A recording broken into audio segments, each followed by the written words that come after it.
Assalamualaikum warahmatullahi wabarakatuh. Hai Sobat Kusuma, kembali.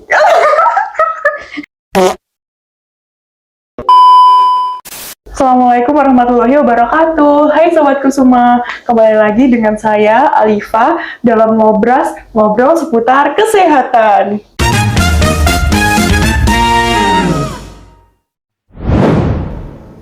Nah, di episode kali ini kita akan membahas topik yang sangat dekat dengan kehidupan masyarakat, yaitu seputar BPJS Kesehatan.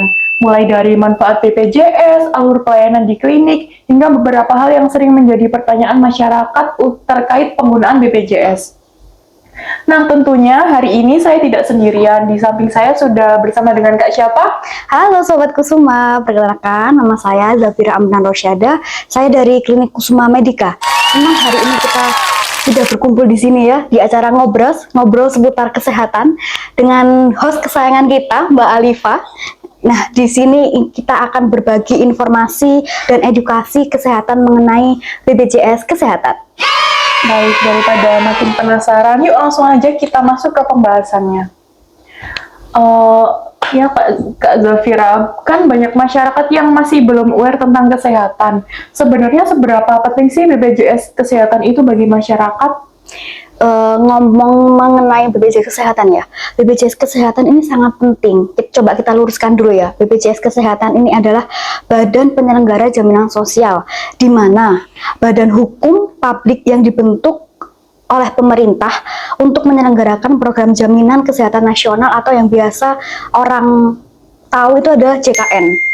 Nah, JKN ini itu adalah program yang bertujuan untuk melindungi atau melakukan perlindungan kesehatan agar masyarakat dapat mengakses layanan medis secara komprehensif, mulai dari pencegahan, pengobatan, bahkan hingga rawat inap di berbagai fasilitas kesehatan. Nah, kalau di Klinik Kusuma Medika sendiri, pelayanan BPJS-nya itu meliputi apa saja sih, Kak? Kalau di Klinik Kusuma Medika sendiri ya, layanannya itu cukup banyak banget sih. Pertama itu ada pemeriksaan umum. Pemeriksaan umum ini meliputi rawat inap dan rawat jalan, di mana rawat inap ini adalah yang bisa digunakan di seluruh Indonesia. Sedangkan rawat jalan ini kita bisa menggunakannya sesuai dengan fasilitas pertama kita. Misalnya Sobat Kusuma ini ada salah satu Sobat Kusuma ini ada di fasilitas kesehatannya ada di Klinik Kusuma Medika. Jadi dia bisa melakukan pengecekan atau pengaktifan BPJS itu bisa kita lakukan pengecekan terlebih dahulu. Oh, jadi kalau misalkan ada nih Kak, salah satu pasien, dia itu ingin tahu BPJS-nya itu aktif apa tidak, itu bisa ya kalau misalkan kesini cuma melakukan pengecekan aja? Bisa. Nah, di sini tuh pengecekan itu kita bisa cek status keaktifan BPJS tuh ada beberapa sih. Ada melalui WA Pandawa di 08118165 ada juga di aplikasi MJKN, ada tuh di aplikasi MJKN tuh ada fitur namanya info peserta. Terus ada juga kita bisa melakukan di call center BPJS ke 165. Atau bisa juga kita bisa bantu di Klinik Kusuma Medika. Di Klinik Kusuma Medika kita bisa bantu untuk melakukan pengecekan keaktifan BPJS daripada sobat-sobat Kusuma lainnya. Kan masih banyak juga ya Kak masyarakat yang bingung soal alur penggunaan BPJS. Sebenarnya gimana sih alur berobat menggunakan BPJS di Klinik Kusuma Medika itu? Untuk alurnya sendiri sih sebenarnya itu ada macam-macam sih. Maksudnya dalam arti macam-macam itu kita bisa melakukan sebelum kita melakukan pengobatan, kita melakukan pendaftaran dahulu kan. Nah, pendaftaran itu bisa dilakukan dengan menggunakan online maupun offline. Kalau offline kan pasti kita datang ke klinik kan. Yeah. Kalau online kita bisa melakukannya dengan melakukan pendaftaran di aplikasi mobil JKN. Nah, di situ itu ada beberapa macam aplikasi, ada fitur-fiturnya sudah dikemas secara ringkes di mobil JKN tersebut. Kita bisa ambil antrian dulu di sana. Setelah kita sudah mendapatkan antrian dari mobil JKN, kita bisa datang ke klinik untuk melakukan pendaftaran pasien tersebut. Nah, selanjutnya setelah kita antri, kita kalau masuk mobil JKN, setelah kita ngambil nomor antrian, terus kita sudah melakukan pendaftaran, datang ke klinik, selanjutnya kita akan dilakukan pemeriksaan. Nah, pemeriksaan ini dilakukan pemeriksaan dengan dokter, sepasti dengan dokter yang profesional di bidangnya. Nah, selanjutnya ini akan dilakukan pemeriksaan dan memberikan penanganan sesuai dengan kondisi pasien tersebut. Oh, berarti pasien itu bisa melakukan daftar online sendiri ya Kak, dari rumah ya Kak? Bisa tanpa harus menunggu, kan kalau biasanya kan kalau orang datang ke sini kan nunggunya lama Iya. sekali. Jadi tanpa harus nunggu lama, dia bisa ambil antrian dulu nih dari rumah. Terus habis itu habis dari rumah ambil antrian, dia bisa datang langsung ke klinik untuk dilakukan pendaftaran dan akhirnya langsung pengobatan dan lain-lain. Tapi Kak, kan masih banyak ya masyarakat itu yang masih beranggapan kalau penggunaan BPJS itu ribet. Nah, itu gimana kalau menurut Kak Zafira sendiri? Sebetulnya ribet nggak ribetnya itu tergantung kitanya sendiri sih ya. Sebenarnya dalam arti ribet ini itu bukan ribet yang gimana-gimana, tapi ribetnya itu karena belum memahami alur pelayanan atau persyaratan yang harus dia lakukan. Selama dokumen lengkap, selama mengikuti prosedur pelayanan, proses pemeriksaan bisa berjalan dengan baik.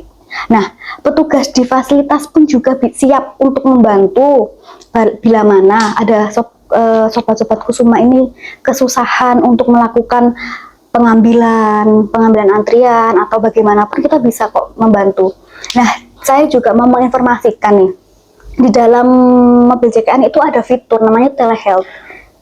Nah, telehealth itu sangat membantu loh. Sebetulnya dari kita bisa menggunakan menggunakan fitur telehealth tersebut. Saya juga baru dengar sih Kak soal telehealth ini. Kalau boleh tahu telehealth itu apa ya? Oke, telehealth itu adalah salah satu fitur yang ada di platform mobil JKN, di mana ini untuk membantu dan memudahkan pasien melakukan konsultasi kesehatan tanpa harus beliaunya datang ke klinik. Oh, berarti kayak sistemnya konsultasi online gitu? Betul, konsultasi online seperti kayak platform-platform lainnya. Berarti nanti yang balas itu dokternya sendiri dari klinik gitu? Iya, pasti dokternya sendiri. Nanti ada jadwal-jadwalnya dokternya sendiri-sendiri. Nanti tinggal buka aja tuh di fitur telehealth itu. Nanti ada tertera dokternya. Kita langsung chat aja. Jadi lebih mudah ya Kak, nggak perlu datang lagi ke Iya, sini. benar. Lebih enak. Juga nggak perlu antri. Kalau memang misalnya cuma kayak mau konsultasi batuk, pilek, demam, perlu obat apa, itu bisa kok dikonsultasikan melalui telehealth. Nanti kalau memang disarankan untuk dilakukan pemeriksaan lebih lanjut, nanti si dokternya pasti akan menyarankan untuk dibawa ke klinik gitu. Oke, berarti buat sobat Kusuma nanti kalau misalkan mau konsultasi online, Iya. bisa melalui telehealth itu ya Kak? Iya, Di dalam benar mobil banget. JKN ya? Iya, di dalam fitur mobil JKN ya. Oh ya, selanjutnya nih Kak, kendala apa sih yang sering dialami pasien BPJS saat berobat? Kendala sebenarnya itu enggak itu enggak ada kendala, dikat ya. Cut. Ya, selanjutnya nih Kak, kalau boleh dikasih tips, apa yang bisa dilakukan masyarakat supaya penggunaan BPJS itu lebih mudah dan lancar? Oke, tips ya. Tips yang pertama tentu memastikan iuran BPJS dibayarkan tepat waktu. Ini bagi Sobat Kusuma yang BPJS-nya dengan menggunakan segmen mandiri ya. Kalau pemerintah kan pasti akan aktif terus. Nah, agar sewaktu-waktu kalau memang misalnya melakukan pengobatan, biar bisa langsung digunakan tanpa harus terhambat oleh pembiayaan. Nah, juga penting ini untuk membawa identitas. Karena kan kebanyakan kadang-kadang itu kayak kalau orang sudah gubuh kesakitan, itu yang dirasa cuma dirinya. Iya. Jadi lupa untuk membawa apapun yang harus bawa identitas jadi lupa nggak bawa, yang harusnya bawa dompet jadi lupa nggak bawa. Bahkan HP pun sampai lupa nggak bawa. Saking gubuhnya kan, karena sudah merasa kesakitan, jadi pokoknya cepat tertangani, ya udah nanti urusan administrasi. Dan padahal krusialnya kita itu kendalanya itu administrasi. Kita kan harus melakukan pendaftaran dahulu kan, melakukan pendaftaran pasien dahulu. Nah, kita tahunya melakukan pendaftaran pasien itu dari mana? Dari identitas pasien. Kalau pasien tidak membawa identitas seperti KTP atau kartu lainnya, kayak gimana kita bisa melakukan administrasinya?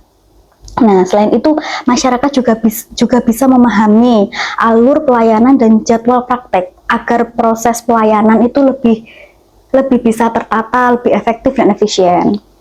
dan nyaman juga dan tidak bingung saat datang ke klinik. Oh, sekarang ini jadwalnya siapa, sekarang ini dokternya siapa gitu. Biar lebih enak lah satu sama lain.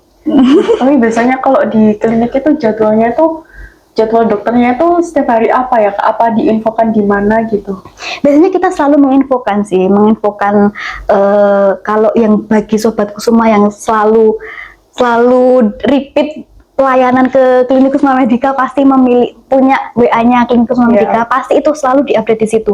Ada juga di akun sosial media Kusuma Medica, ada di Instagram, di TikTok, ya betul ya? Iya. Ada di sosial media lainnya di Klinik Kusuma Medica. Silakan sobat Kusuma semua ikuti, biar tidak ketinggalan informasi-informasi lainnya. Nah, ada pertanyaan selanjutnya nih Kak. Perbedaan BPJS dan asuransi lain itu apa sih Kak menurut Kak Zafira? Perbedaan BPJS dan asuransi. Nah, seru nih. Ini adalah dua konsep yang berbeda tapi dengan tujuan yang sama. Kenapa saya bisa mengatakan dua konsep yang berbeda tapi tujuannya yang sama? Nah, ini jadi gini. BPJS Kesehatan itu kan program jaminan sosial wajib dari pemerintah dengan iuran terjangkau dan sistem rujukan yang berjenjang. Sementara itu asuransi kesehatan itu bersifat opsional, di mana opsionalnya ini adalah si asuransi ini akan menawarkan beberapa pilihan fasilitas unggulan yang dimilikinya dan rumah sakit yang lebih efektif, yang lebih fleksibel sebenarnya. Namun untuk yang asuransi kesehatan ini, premi serta limit pertanggungannya ini juga disesuaikan dengan polis yang dipilih peserta itu tersendiri. Jadi pada intinya baik BPJS Kesehatan maupun asuransi kesehatan ini memiliki peranannya masing-masing. Tapi satu dengan tujuan yang sama, yaitu untuk melindungi kesehatan masyarakat pastinya.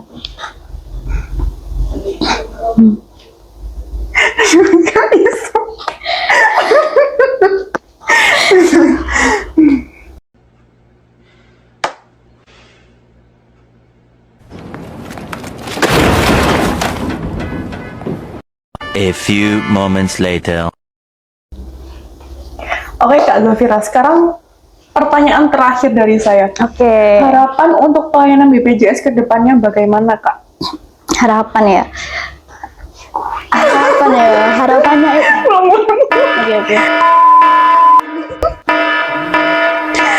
Oke, harapan.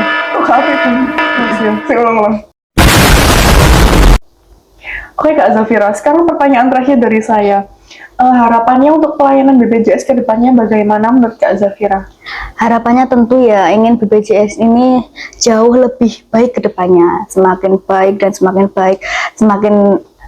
pokoknya kalau ada kritik dan saran monggo kita tampung biar menjadi evaluasi khususnya untuk Klinik Kusuma Medica menjadi lebih baik lagi, semakin mudah diakses masyarakat dan terus meningkatkan kualitas pelayanan kesehatan di Indonesia maupun di Klinik Kusuma Medica sendiri. Dan semoga masyarakat juga semakin sadar, ini sangat penting, semakin sadar bahwa pentingnya menjaga kesehatan dan memanfaatkan fasilitas kesehatan itu sangat-sangat penting banget agar kualitas hidup menjadi lebih baik sih. Harapannya seperti itu. Nah, semoga harapan ini menjadi terrealisasi ya. Semoga harapannya termanifest ke depannya ya. Iya, benar banget. Jadi kita pokoknya tuh sangat-sangat perlu aware sama kesehatan diri kita masing-masing sih. Bukan untuk kita, tapi untuk keluarga dan lingkungan kita juga seperti itu. Baik yang nggak punya BPJS, yuk silakan didaftarkan. Kalau yang nggak tahu, yang nggak punya BPJS, silakan dicek status keaktifan BPJS-nya. Seperti yang sudah saya jelaskan, bisa melalui WA Pandawa, bisa melalui aplikasi mobil JKN, atau bisa melalui call center BPJS Kesehatan di 165. Atau kalau sobat Kusuma Medica ini kebingungan nih, caranya gimana, WA-nya gimana, aplikasinya apa dan lain-lain, silahkan. Ayo, monggo ke Klinik Kusuma Medica, kami bantu untuk melakukan cek status keaktifan BPJS sobat-sobatku semua lainnya. Iya. Terima kasih Kak Zafira. Tidak terasa Sobat Kusuma, kita sudah sampai di akhir episode Ngobras hari ini. Oke. Terima kasih banyak untuk Kak Zafira. Terima kasih juga untuk host yang kesayangan sudah kita, berbagi Mbak Alifa ya. informasi dan edukasi kesehatan hari ini. Oke.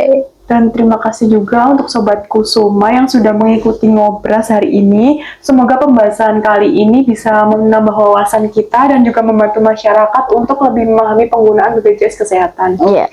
Saya Alifa pamit undur diri. Sampai jumpa di episode Ngobras berikutnya. Assalamualaikum warahmatullahi wabarakatuh. Assalamualaikum warahmatullahi wabarakatuh.